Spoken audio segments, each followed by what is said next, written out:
the Hungarian Grand Prix didn't just get decided on track. It got decided in the stewards' room. By the time the FIA finished handing down penalties in Budapest, the entire complexion of the race, and possibly the championship, had changed. Lando Norris walked away with his first win of the season. But if you look at what actually happened before lights out, this wasn't really about who was fastest. It was about who survived the FIA's judgment. And by the end of this video, you'll understand why this one weekend could end up shaping the entire second half of the 2026 season. Let's start with just how unusual this weekend was. By the time qualifying ended in Budapest, the FIA had multiple separate investigations running at once. Lewis Hamilton was called in for impeding Oscar Piastri during the closing moments of Q3.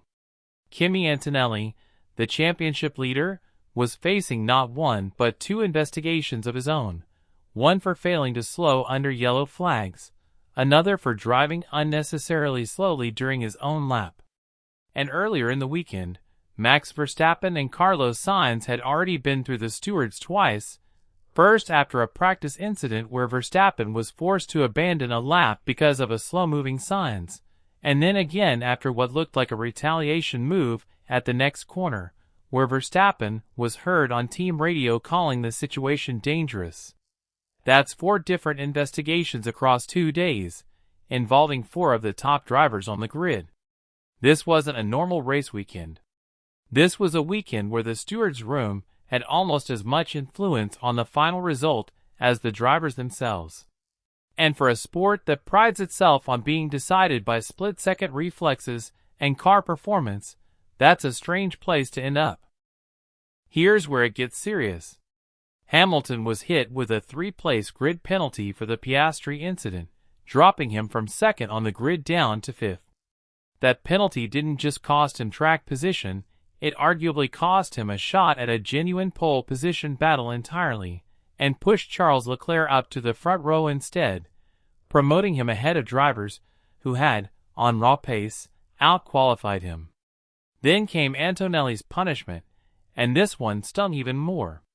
A 3-place grid penalty, plus a penalty point added to his license, for the yellow flag infringement, on top of a separate warning for the second incident.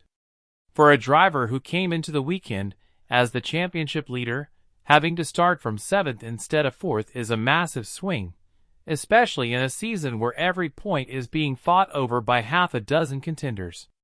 The stewards' report noted that Antonelli said he lifted off the throttle earlier than his previous push lap after seeing the yellow flag, suggesting this wasn't a case of blatant disregard so much as a judgment call that didn't go his way. Think about what this means in practice. 2 of the fastest qualifiers in Hungary, one of them, the man leading the entire championship, effectively lost their grid positions before the race even started, not because of anything that happened in the race itself, but because of decisions made by the stewards after the fact, based on telemetry, video footage, and radio communication reviewed after the cars were already back in the garage. With Hamilton and Antonelli pushed back, the door opened for everyone else. Norris capitalized and took his first win of 2026. Verstappen, coming off his own practice investigation, still managed to fight his way to a podium finish, arguably benefiting from the chaos ahead of him just as much as from his own pace.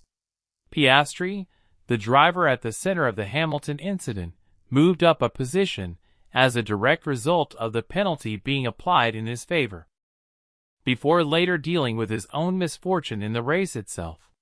So when people look at the final classification and see Norris on top, it's easy to assume this was simply the fastest car winning on the day. But peel back the layer of stewards' decisions, and you see a race that was fundamentally reshaped by penalties before a single competitive racing lap was even driven in anger. The starting grid that everyone raced from was, in a very real sense, an artificial one, rearranged by rulings made in a room away from the cameras. This is bigger than just one weekend's results. Antonelli now has a penalty point on his license within a 12-month window, meaning any further infringements start bringing him closer to an actual race ban. For a driver trying to protect a championship lead through the busiest stretch of the calendar, that's now a real constraint on how aggressively he can push in wheel-to-wheel racing for the rest of the season. One more incident, even a borderline one, and he could be looking at a race suspension at the worst possible time. Hamilton, meanwhile, has now been penalized in back-to-back race weekends, and he's publicly said he feels like he can't catch a break with the stewards lately. Whether that's a fair read of the situation or simply frustration talking, it's clearly affecting how he's approaching these races mentally, and that matters heading into the second half of the season, especially for a driver already fighting to justify his move to Ferrari with results on track. And then, there's the bigger picture hanging over Red Bull and Verstappen, still trailing in the championship, still dealing with speculation about his contract situation and a potential move to McLaren for next season. Every penalty, every grid shuffle, every point gained or lost in weekends like this one either strengthens or weakens the position he's negotiating from. A podium built partly on other people's penalties isn't the same as a win built on raw pace. And everyone in the paddock knows the difference. Heading toward the summer break and into the Dutch Grand Prix, keep an eye on a few things. Does Antonelli manage to race clean with that penalty point now on his record? Or does the pressure of defending a championship lead push him into more risk than he can afford? Does Hamilton's penalty streak continue? And if it does, at what point does it stop looking like bad luck and start looking like a genuine pattern the team needs to address?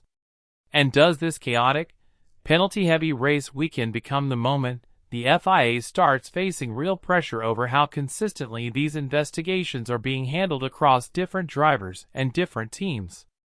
On paper, Hungary gave us a Norris win and a fairly normal-looking podium. But underneath that result is a race that was decided almost as much by stewards as by drivers. Let me know in the comments, do you think the FIA got these penalty calls right, or did they change a race that should have been decided purely on track? Subscribe for more, because with this many penalty points stacking up across the grid, the rest of the season just got a lot more unpredictable.